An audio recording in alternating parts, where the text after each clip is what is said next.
Yeah, that sounds about right. Start up my stream, start hacking and coughing. Oh, I did not grab my water. I feel silly now. Alright, we'll have to do that in like a couple sets or something. See how I'm doing as I start to slowly choke to death. But yeah, we're back. We're building more Drana and Linvala. Hey ladies, how's it going? And we are trying to stop opponents from playing Commander, basically. That seems to be our primary motivating factor in a lot of our card selection. So that was the idea behind building the deck around them anyway. Like, my brother suggested them at first, kind of like, yeah, and you get to take away all their activated abilities. I'm like, yeah, but activated abilities in and of themselves are not normally what commander, unless the commander itself has a really powerful activated ability or gives one to the opponent's creatures. You know, something like the new one, like Isaka and Inga together, where all of your creatures are mana dorks and you get to draw cards if you use mana dorks to cast things. So, aside from commanders like that, they really don't shut down a lot. But if you add in a bunch of other cards that also shut down a lot of things that are going on in Commander, eventually you just kind of shut down everything that everyone's doing, and then only you get to win. So.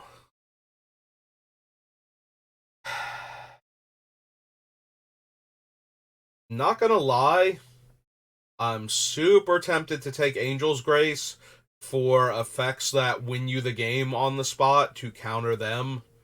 Um, Boss's Oracle immediately leaps to mind, of course, but any of the other ones that would work. Also, randomly dying to damage does stop that one from happening. So maybe it is only one mana and has split second, so don't you sass me. Go to Time Spiral already. Oh, right. Time Spiral is not one word. That's why it's sassing me. I'll be okay. I'm fine. I mean, it's afternoon already. Obviously, I should be fully awake and everything should be firing on all cylinders. I've been awake for, God, almost 3 hours now. Plus, I just ate lunch. Surely my mental faculties are at maximum. If not, how could I have produced a sentence of such composition? Alright, but seriously.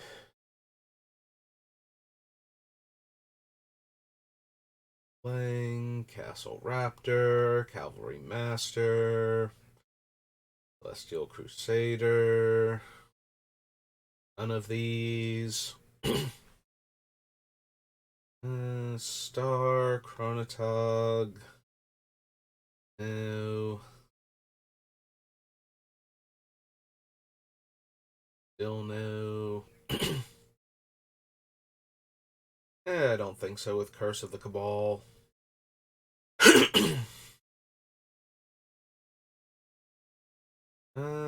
Cyclopean Giant, Dark Withering, none of these cards. Illusion. Nope. No.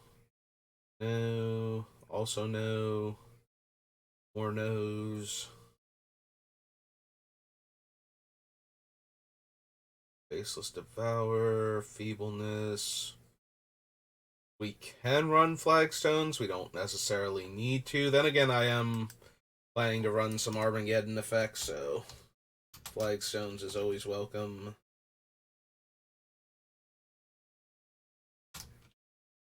Help rebuild quicker.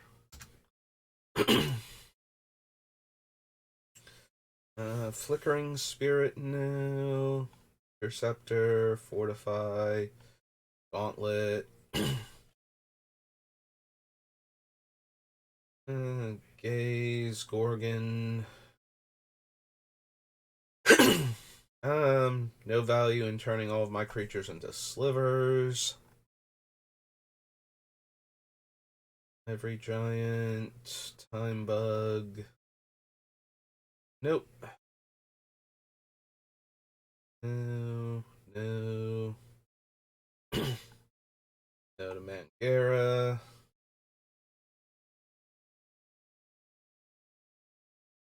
Nether Shadow, Nightshade, Guardian. Good old Fifth Sissus. Ah, we almost had a deck that was going to run that.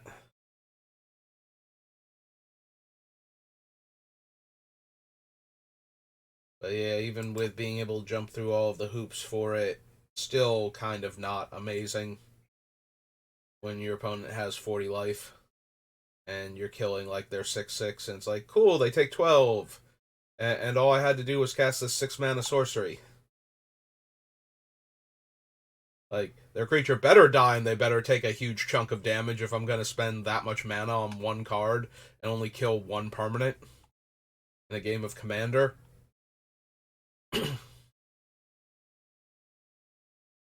No, no, no.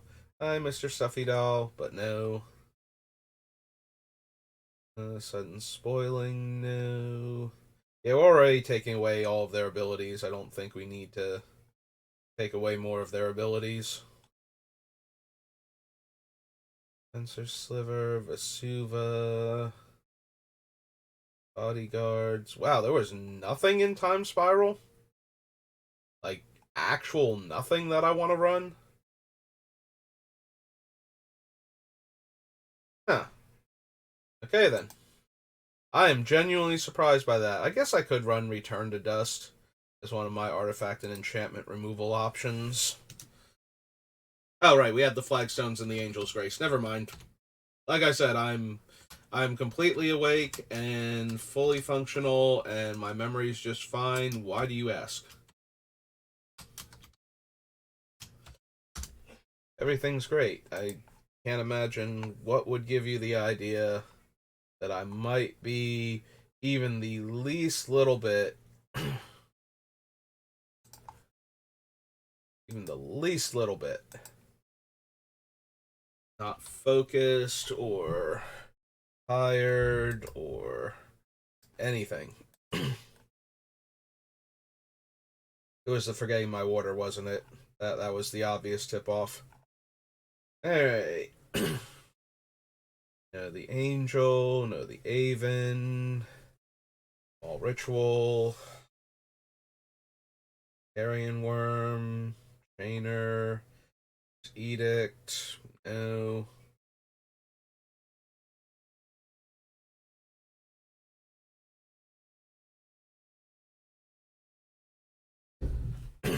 Equal Treatment is mildly tempting. Um, it's very good against damage-based board sweepers, but that's about it.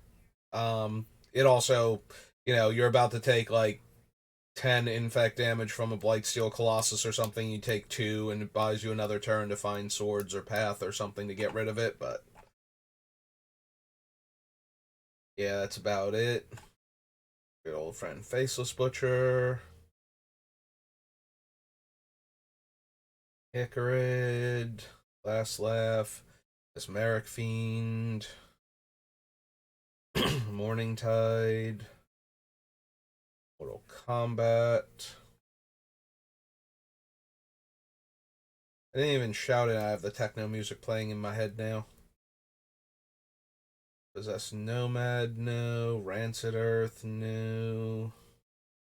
Ambling Swarm, Soul Scourge. Painted Field. Faithful, Vanguard.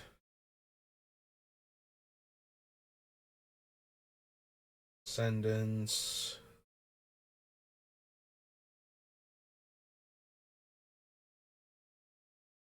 Full Dreams, Waste Away, Zombie Trailblazer. Nope, okay. Torment. Infinity. Yep. Alright, Infinity, what do you have for me? What incredibly silly thing is messing with everybody's game plan where we just need it and we'd be good to go? No. No.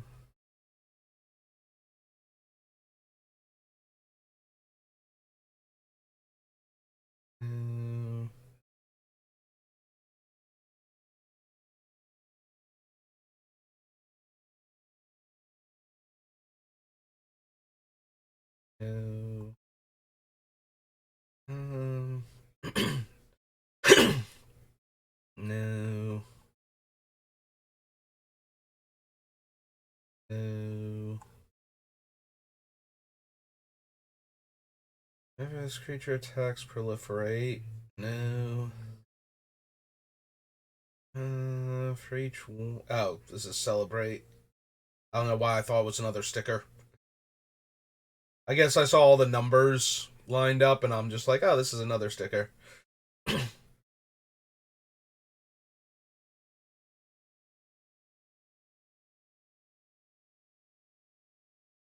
Hey, clown car, no. Clown extruder, no. No. No. No. Haste, Death Touch, Lifelink. When it leaves the battlefield, draw a card. Whenever a creature enters the battlefield under your control, this permanent becomes a 13/13 Eldrazi creature in addition to its other types. Probably not.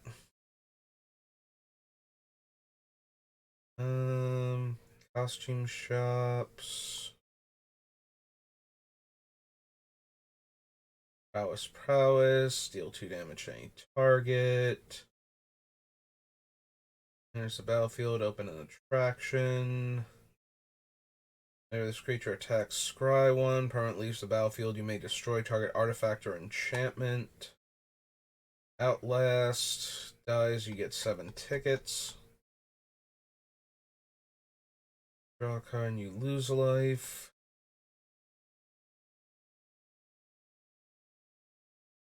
No. Choose a non-land card from it. Discards that card. Destroy up to 1 attraction that player controls. Nope. Flying until end of turn or until any player rolls a 1, whichever comes first. From your graveyard by paying 2 life in addition to paying its other costs. Oh, and the other one was haste. Exile this permanent. You may cast target non-land card from your graveyard this turn. Whenever a creature you control dies, each opponent loses 1 life and you gain 1 life. Combat damage to a player, exile target creature you control, then return it to the battlefield. Tap, untap another target permanent. Untap target permanent. Whenever this creature enters the battlefield under your control, creatures you control get +1/+1. Been phased out with Ferris Wheel. That hasn't been phased out with Ferris Wheel. That creature phases out until you roll a 3 or less while rolling to visit your attractions. Phone weapons kiosk. Fortune teller. +2/+0. Creature enters the battlefield under your control. This permanent deals 2 damage to target player. Permanent leaves the battlefield. Create 2 food tokens. Permanent leaves the battlefield. You may destroy target permanent. You may destroy target creature with power 4 or greater. Mentor. Each creature you control becomes a copy of that creature until end of turn, except it isn't legendary. You can only visit attractions on your turn, though, so a lot of our Punisher things would not be as potent if suddenly all of our things were one of them. You know, if everything was Spell Tithe Enforcer, then that only matters if somebody really desperately needs to cast a spell this turn that costs a lot of mana. Tap add 2 colorless to cast non-creatures or infect. From the graveyard to the battlefield gains haste. Exile at the beginning of the next end step. Turn target creature. Oh, right. That's just Haunted Mansion number 2. Information booth is draw a card. No. Trample and Monstrosity 3. Just get +1 power and trample until end of turn. On this aura with 7 or fewer letters, when this aura leaves the battlefield, sacrifice enchanted creature.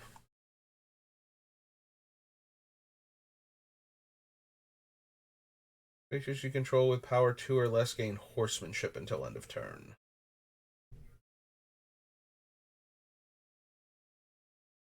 +X based on the amount of generic mana and its cost, or it gains hexproof.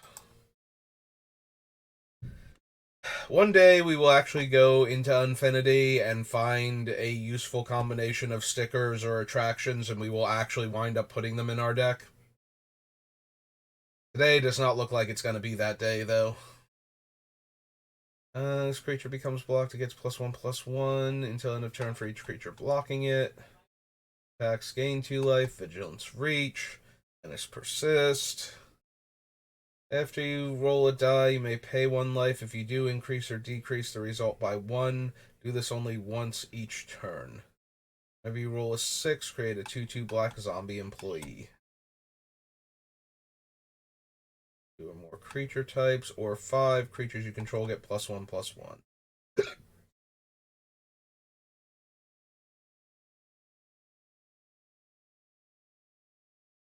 Whenever this creature attacks, get a ticket.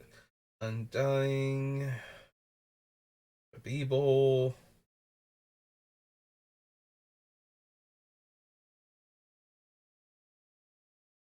Pin collection enters the battlefield. You may put an ability sticker with ticket cost X or less onto it without paying the sticker ticket cost. Equipped creature gets +1/+1 and has all abilities of all abilities stickers on pin collection. Tap, draw, then discard. Creature attacks, gain 3 life, and draw a card. Creature gets +1/-1. Creature dies. You may put X +1/+1 counters on target creature, where X is this creature's power. Menace opens attractions. Attractions. Get 2 tickets. Or put a sticker on a non-land permanent you control.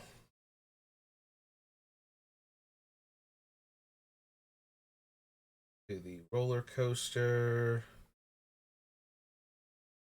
As long as you have a stickered permanent, no. This creature attacks, make a treasure. This creature gains flying until end of turn. That creature dies this way. Its controller creates 2 tokens that are copies of the creature, except their base power is half, their base toughness is half, round up each time.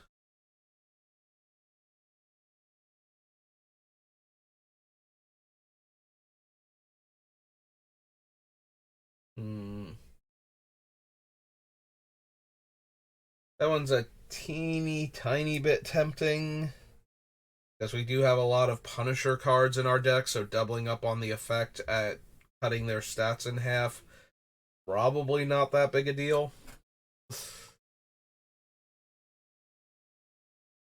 That being said, I don't know that we would actually have room for that. Saw in Half is one of the cards I'm like most interested in trying to make work in a commander deck. I can only ever see it being used to kill your own stuff, like giving your opponent 2 copies of their creature is probably going to go wrong for you, even if it does cut it in half. Like, 2 6/6 Blightsteals are still a problem. Oh wait, this destroys, right? Not exiles? Yeah, that doesn't even work. That's hilarious with Blightsteel, actually. Oh no, if this creature dies this way, its controller creates 2. Never mind, they thought of that one. You don't actually get to saw Blightsteel in half and get 3 Blightsteel Colossi. You actually have to be able to cut it in half first. Alright, fine. But yeah, you should be able to get something where the two tokens are like way, way crazier.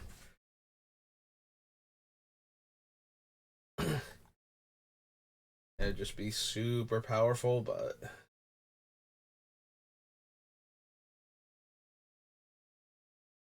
yeah, I don't see it as a useful card for killing your opponent's stuff, so.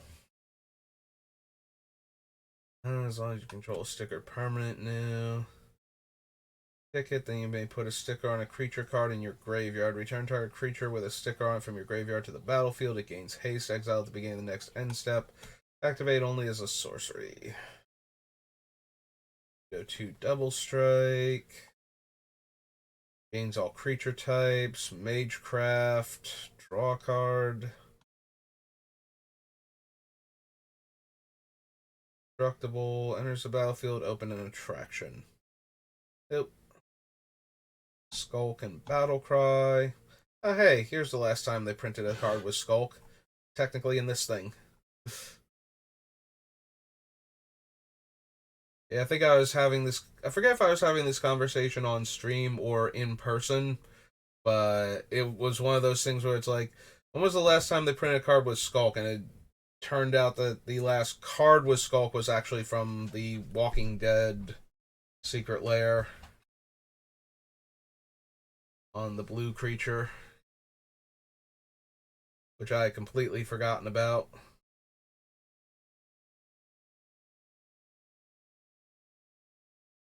Uh, that was that. Tap target creature and opponent controls. No. Vigilance or one tap target creature. Tap. Next time, target player would roll one or more dice this turn. Instead, they roll that many dice plus one, then they choose one of those dice rolls to ignore. Protection from odd mana values. Or two and provoke. Um.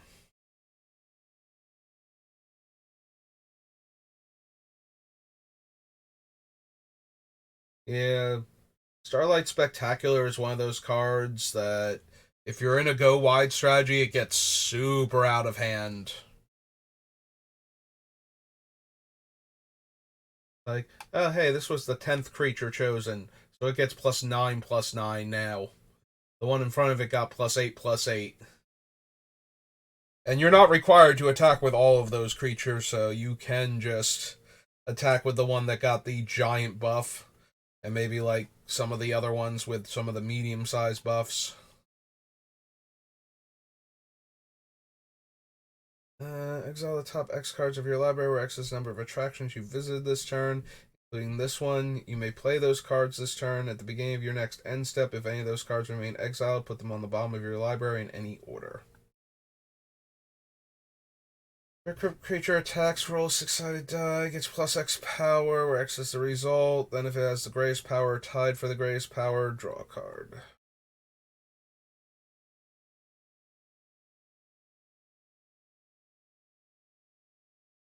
Extra combat step ship. They put a name sticker on a non-land permanent. Put a +1/+1 counter on another target creature with a name sticker on it, only as a sorcery. Ticket turbo tubes. Automaton.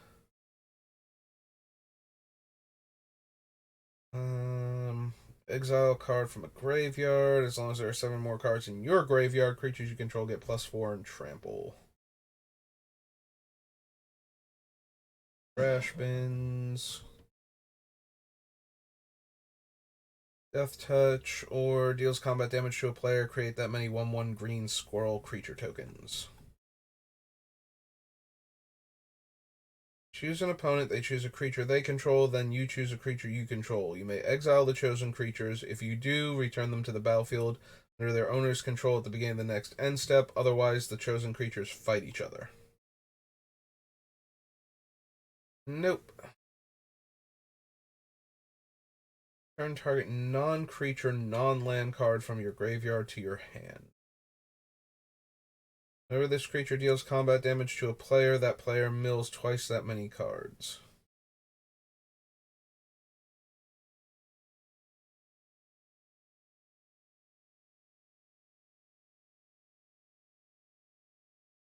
If you put this one on something that is already not a creature and obviously not a land, because stickers can't go on lands, and it has a 0 casting cost, can't you just infinitely loop it now? Did they not think of that, or am I missing something? There's no additional rulings for the abilities on the card. Okay, I'm pretty sure that just goes infinite. Because the 2 is the ticket cost to put this on the thing. There's no actual mana cost to activate it, so.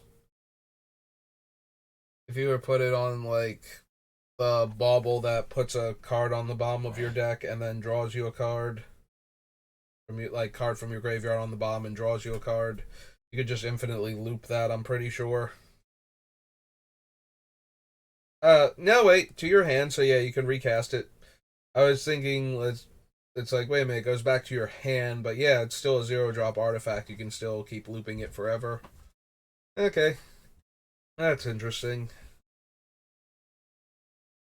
Um, Tap, add 2, spend this mana, only cast creature spells. Beginning of combat on your turn, target non-creature artifact you control becomes a 4/4 artifact creature with flying until end of turn. Tap, gain a life. When this creature attacks, tap each creature an opponent controls with the same power and or same toughness. When this creature attacks, if it's not a brushwog, it gets +X based on the number of super types, card types, and subtypes it has. Attacks bolster 1 or become indestructible. Switch power and toughness. Attacks, it gets +5/+5. Double exalted. Shadow. Hellbent. +3/+3. Sacrifice this creature. It deals X damage divided as you choose among any number of target creatures where X is its power.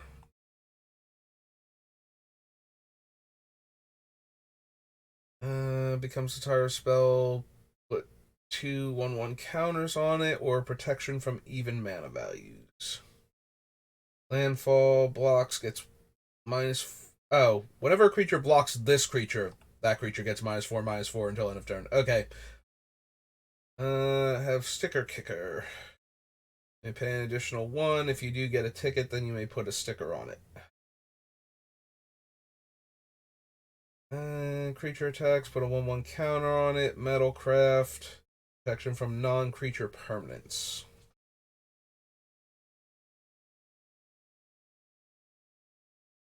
X target creatures each get -1/-1 until end of turn, where X is the number of unique vowels on the sticker. Target creature can't block this creature this turn.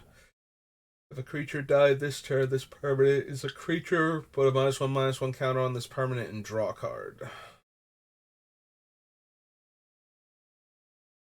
And remove a 1/1 counter. If you do, increase or decrease the result by 1. Permanent leaves the battlefield. Target player discards a card. Permanent leaves the battlefield. Create 5 1/1 white clown robot artifact creature tokens. First strike, and whenever this creature deals combat damage to a player, draw that many cards. Yeah, this was not the time we were going to find anything. Like, none of those really do anything for our deck. Infinity, Unglued, Unhinged, Unsanctioned, Unstable. Where's his Destiny?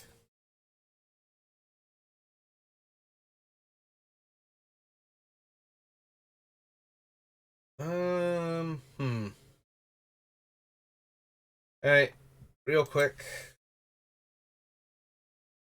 What are our enchantments? Curse of Death's Hold. Evermore, Stony Silence, Exhaustion, Blind Obedience. Oops. Blind Obedience. Spirit of the Labyrinth is an enchantment. Athreos. Brave the Sands. Always watching. Oops. Keep, like, wandering off the thing. Athari the Consuls. Gideon's Intervention. Protection of the Heckma. Overwhelming Splendor, which is a hell of a thing to skip out on the casting cost. Solemnity. Mothering Tithe. Back up again. Suppression Field. Deafening Silence. Keep drifting to the left. Nope. Nope. Good Remedies. Oh no. This guy is not himself an enchantment. There's that. That. Martyr's Bond.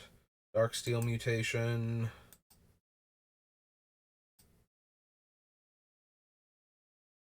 Oubliette. Chains. Kismet. Land Tax. Toscan Falls. Oath of Lieges. Crackdown. Karmic Justice. Words of Waste. I might have a lot of enchantments in this deck. Okay. So, yeah, I think we want an Academy Rector. I think we have enough.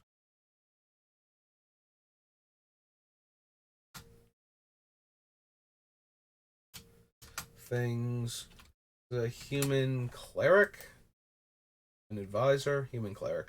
Right. It would have had Advisor, or I'm sorry, not Advisor, Cleric beforehand.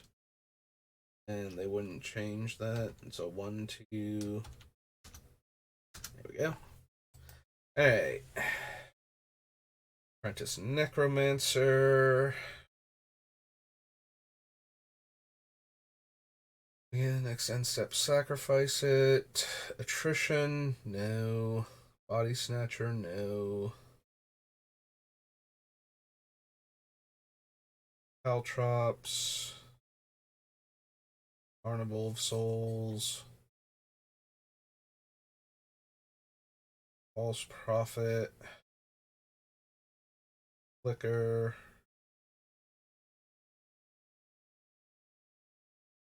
Junk Diver. Lurking Jackals. Healer. Metal Worker.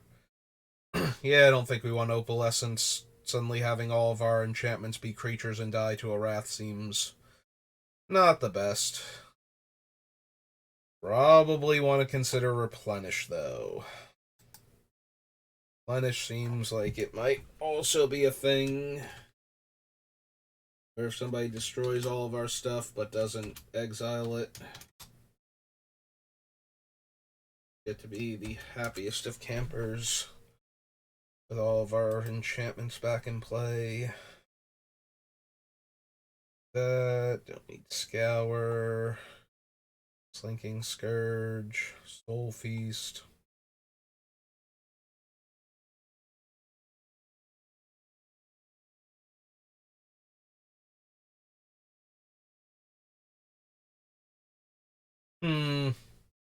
Storage Matrix is another one of those things. Like, if we put Storage Matrix down, so notably it does not untap all cards of that type, it just says they may only untap permanents of the chosen type. So if we have, let's say, Winter Orb out, and they choose land, they still only get one land untapped. So as long as this thing is in play and untapped, like, not only do they only get to untap the one land, they don't get to untap their creatures then if they choose to do that. So they're not attacking us with anything, even if we don't have... Yeah, maybe we want that. That does sound awful. And that is kind of where this deck is at, so... Storage Matrix. It is very contingent on having the other card types in play, but... Or have, not the other card types, the other cards in play to make sure that no matter what card type they choose, things are awful, but... Yeah, it doesn't allow them to get around our untapping restrictions. It just adds another one on top of that, where they only get one permanent type untapped.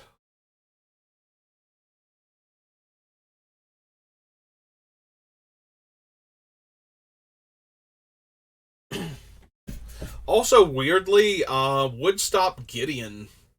If he becomes a creature and becomes tapped, and it's not specifically Gideon Blackblade, then yeah, they don't get to untap him because he will not be a creature on their turn until like in the middle of the turn. So Gideon, some of the Sarkans, any of the planeswalkers that turn themselves into creatures in order to rumble with the opponent, literally cannot untap while this thing is out. Hey, that was Destiny. On to Legacy.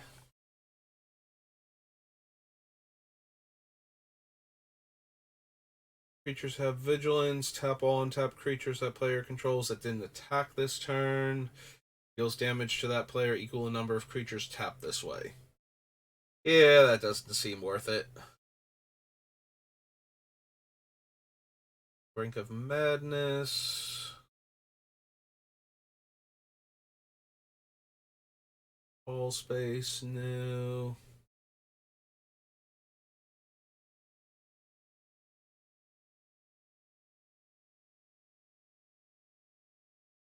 A player who controls more permanents than each other player can't play lands or cast artifact, creature, or enchantment spells. A player may sacrifice a permanent for that player to ignore this effect until end of turn.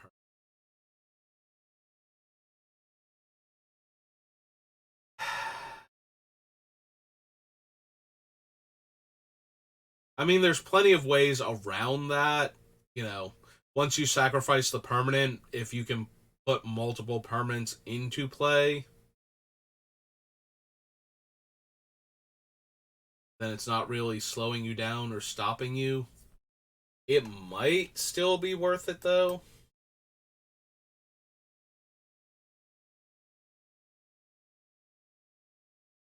Damping it.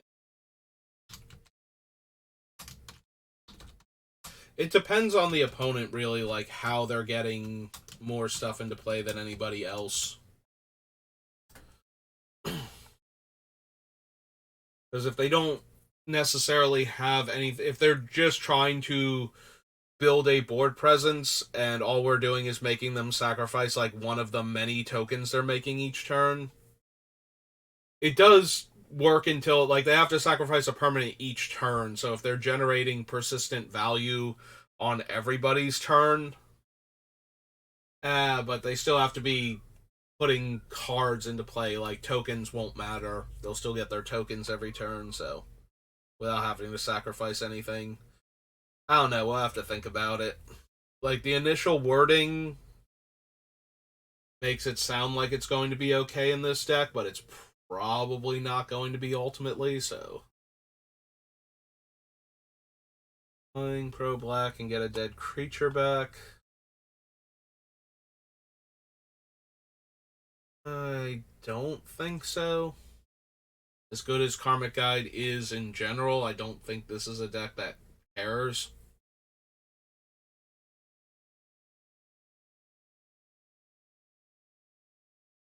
Don't think we need any of the Phyrexian Plague creatures. Oh, Purify. Purify is the name of the thing that destroys all artifacts and enchantments that I couldn't think of the other day.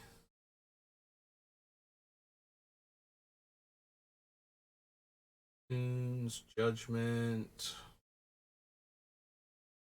No. No. Sleeper's Guile. Swat. Feathered Scourge. No. Tragic Poet. Nope. Think we need any of these, so go. Legacy. And now for Saga.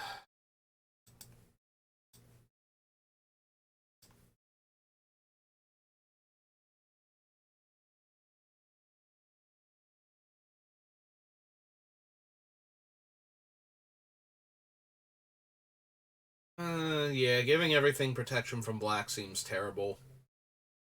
Arbitrarily giving all creatures protection from red seems hilarious against, like, one player in particular. No, you may not. Bereavement. No. Yeah, the really extreme color hosers, there's a part of me that's like, yeah, we could totally do that. Maybe one day I'll build a deck that does that, where it's just like, oh, by the way, just all of you, be sad.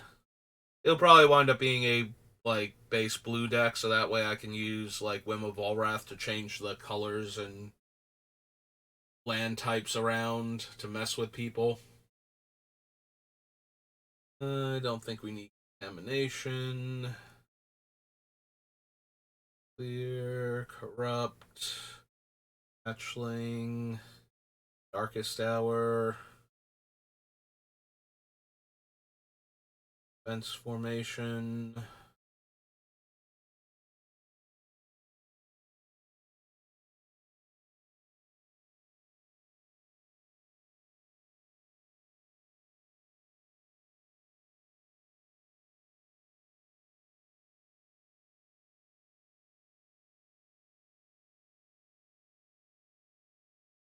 Dirge, no Disenchant, Duress, Paladin, Doom,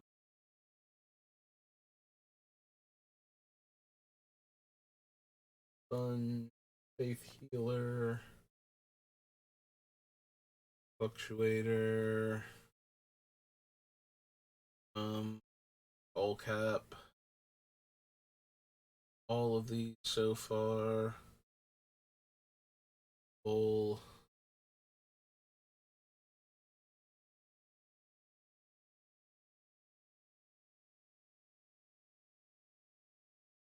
No. If we had any way of generating mana outside of our lands, the idea of Winter Orb and Mishra's Helix would be hilarious to me, but since we are also shutting down artifact activated abilities, that seems like something we don't want to do. Oh, hey, there's Mana Leech. We could run that. Just a tap target land. Be jerks. I think this deck might be being a jerk enough. Player discards a card. Probably not. Persecute, Pestilence, Power.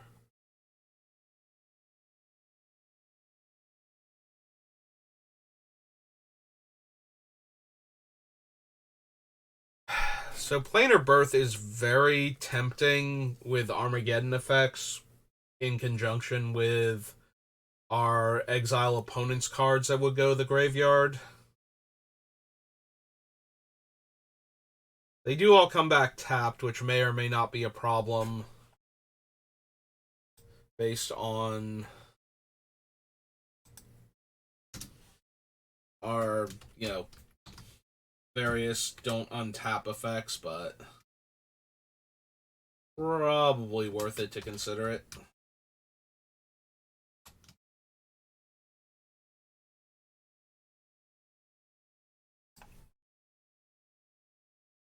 Beast of Gix, Purging Scythe.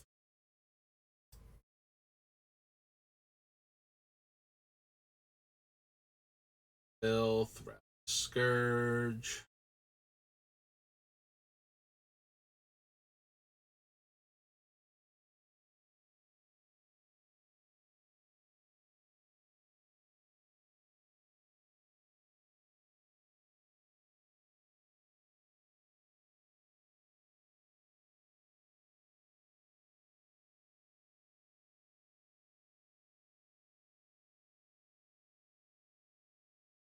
Nope. Nope. Then Scourge Familiar. Yeah, this deck is doing a lot of evil things, but Smokestack is not one of them.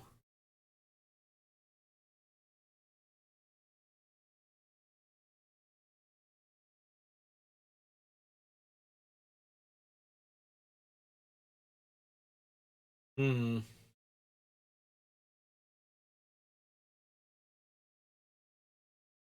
So I'm looking at Soul Sculptor.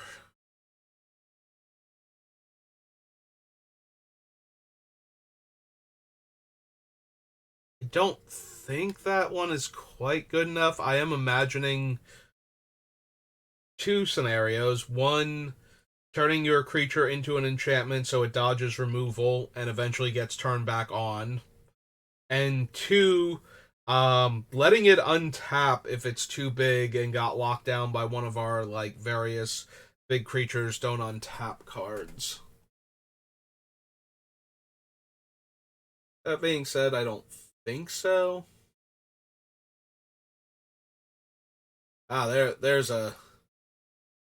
There's an I hate token generators card. Oh, you played Hornet Queen. How lovely. Sack 5 creatures and or lands.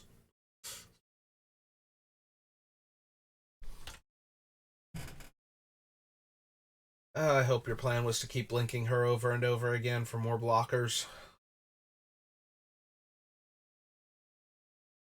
Because eventually I'll find Elish Norn. Uh,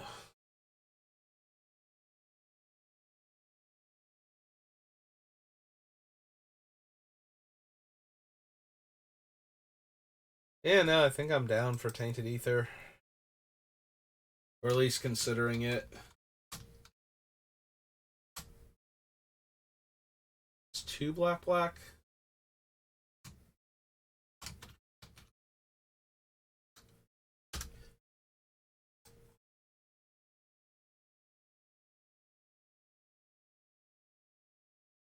Nerve, Undead. There's his armor, which combos with some of our other things, so maybe I want that.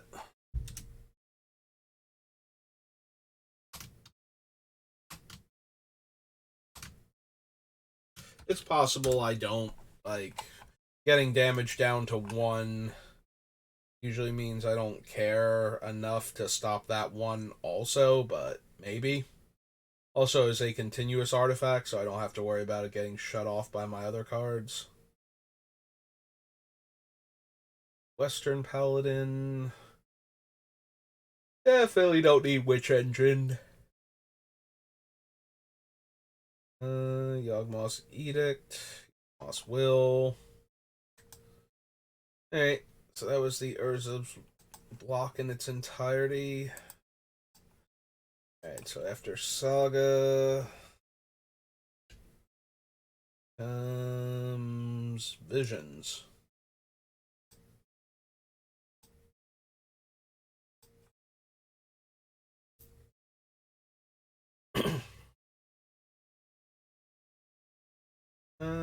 No to Akujin. I think we need Anvil. If we're doing the Core Misspell plan, I might actually want Blanket of Night, though.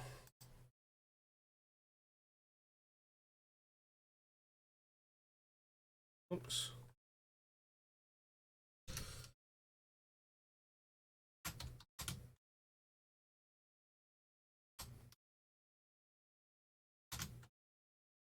Yeah, we kind of want everything to be a swamp if we're going to do Core Misspell shenanigans. Our opponents just literally cannot tap their lands for mana anymore. I have infinite abilities on my Drana and Linvala. All of which amount to tap add mana of appropriate colors. Do not need Grass Chimera, Coercion, Crypt Rats, Death Watch, Kaleidoscope. For each land target player controls in excess of the number you control, choose a land that player controls, then the chosen permanents phase out. Repeat this process for artifacts and creatures. Notably, they get their stuff back at the beginning of their turn,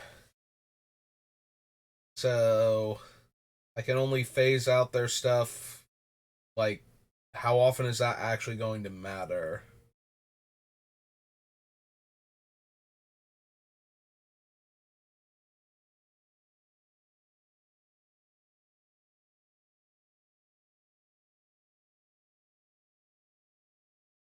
Yeah, this is one of those things where I need, like, the Sands of Time to get around things phasing back in. I don't think we need Eye of Singularity.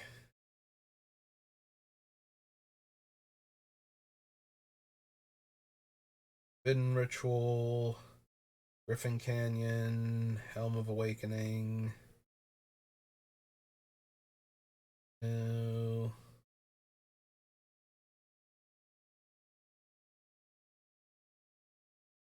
No. Juju Bubble, Carevex Spite.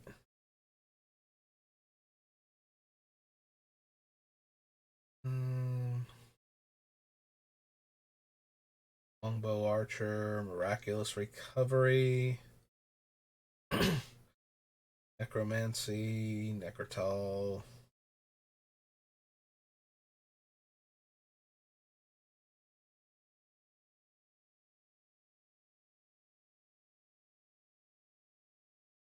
No. Relic Ward, no.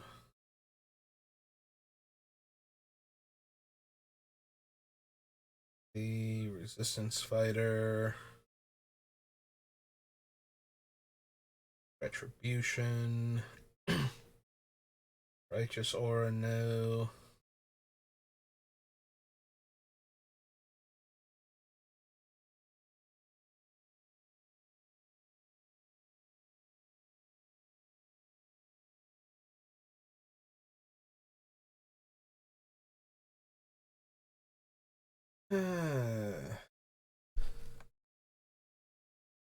Yeah, see, the Sands of Time, I don't know if they still stop phasing the way they used to. Means that phased out cards won't phase in and permanents with phasing won't phase out. So yeah, that still works.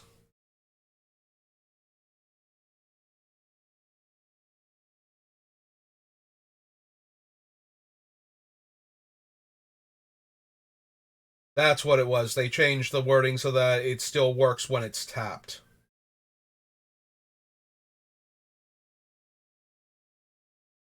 That was how they changed it back in the day because otherwise it would have, that was what broke it, was that you had it tapped, so you went to your normal untap step and untapped everything.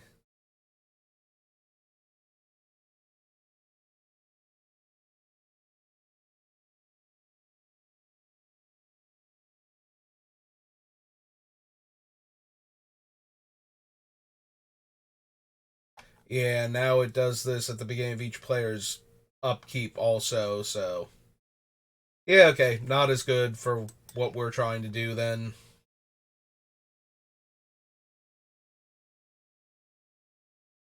Teferi's puzzle box might be super evil with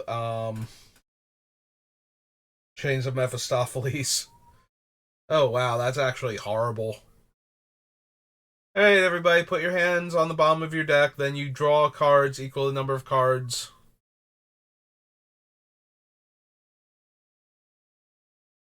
And draws that many cards. Yep, so you put your hand on the bottom, and now you draw cards. But do you draw your regular draw first? Like, how badly does this wreck you? Do your normal draw before this ability is put onto the stack. So yeah, everybody just puts their hands on the bottom and then mills that many cards because they can't draw. So it effectively mind twists everybody if this card doesn't go away. Oh wow, that's actually really gross. Um we do need a way to control this though to stop ourselves from getting ruined by it.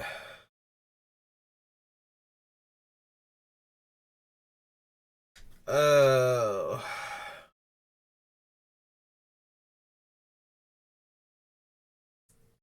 I need non-artifact permanents with the ability to tap target artifact. Like I need creatures or enchantments or something that can tap my permanents to do things. Because I need to be able to shut all of these things off. Oh wait, no, Teferi's puzzle box doesn't have that wording, does it? Beginning of each player's draw step, that player put. Yeah, no. The 7th edition one didn't say that?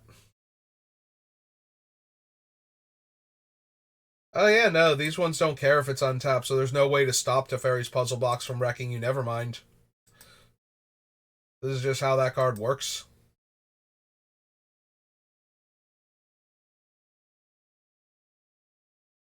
So, yeah, this thing just destroys your hand with Chains of Mephistopheles in play.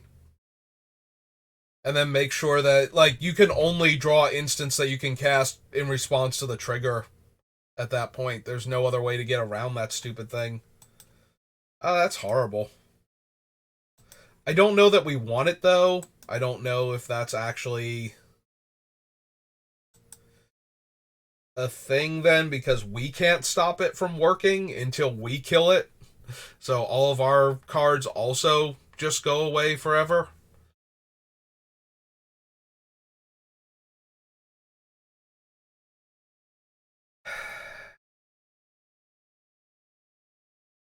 Yeah, I don't think we have a way to make that work to our advantage besides already being so overwhelmingly in control that we're killing all of the opponents for having the audacity to try and play Magic with us.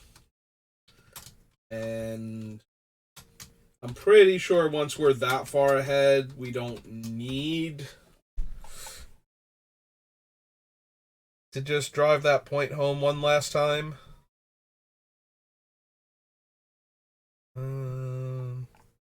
Yeah, okay. We're coming up on the hour mark, but we're also dangerously close to the end. Like, what do we have left? Weatherlight and the Zendikar sets? Oh, right, and Warhammer and War of the Spark. And we're at the hour mark, so we can probably get most of an hour out of these last couple sets. Why won't it scroll down in the thing? Why can't? There we go. So anyway. So yeah, we have War of the Spark, Weatherlight, Warhammer, Worldwake, and the Zendikars. Yeah, I think I'm going to end the stream here for this one. And then we'll do one more where we do card selection, but I think I'm going to take a little bit of a break.